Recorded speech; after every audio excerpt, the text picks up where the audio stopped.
Hi, welcome to CNN Student News. I'm Carl Azus, and today is a very special day because not only is it the day before Thanksgiving, but it is also the day we're going to talk about the ins and outs of the Federal Reserve and the Board of Governors. I, however, will not be talking about it, so I'm gonna hand it over to my friend Shelby from Channel 1 News. To you, Shelby.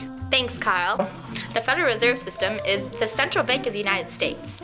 Basically, the U.S. is split up into like 12 Fed districts, and you know how when you totally need money for that hot new pair of pumps, but your mom and dad are being a total drag, you can borrow money from a bank, and the bank can totally borrow it from the Fed. Now, I'm gonna throw it back to Carl for a sec so we can talk about the Board of Governors. Thanks, Shelby. The Fed was established in 1913. Now, to keep banks from having too much power over the Fed, the Board of Directors was created.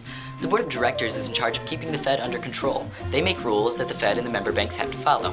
Now we're going to talk about the FOMC. You might think that stands for Fed Old Man Council, but it really stands for Federal Open Market Committee.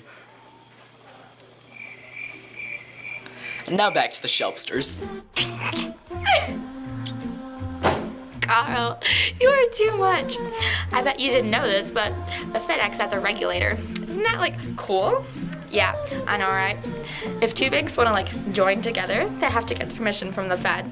The Fed regulates connections between American and foreign banking. The Fed also controls consumer banking and specifies the 411 on what banks provide. Thank you for that. Now we're going to switch to a little thing I like to call monetary policy. Monetary policy is the controlling of the supply of money and the cost of borrowing money, credit, according to the needs of the economy. This allows the Fed to increase or decrease the supply of money. The Fed can change the interest rate by changing the money supply. There are a few tools that the Fed can use. First, there's the discount rate, which is the rate that the Fed charges member banks for loans. Then there's the reserve. If the Fed raises the reserve requirement, banks must leave more money with the Fed and they have less money to spend. Back to you, Shelbster. Yeah, you gotta build up that credit. Alright, well that's all we have for today, so we're gonna head on out because you're probably getting fed up with all this talk of the Federal Reserve.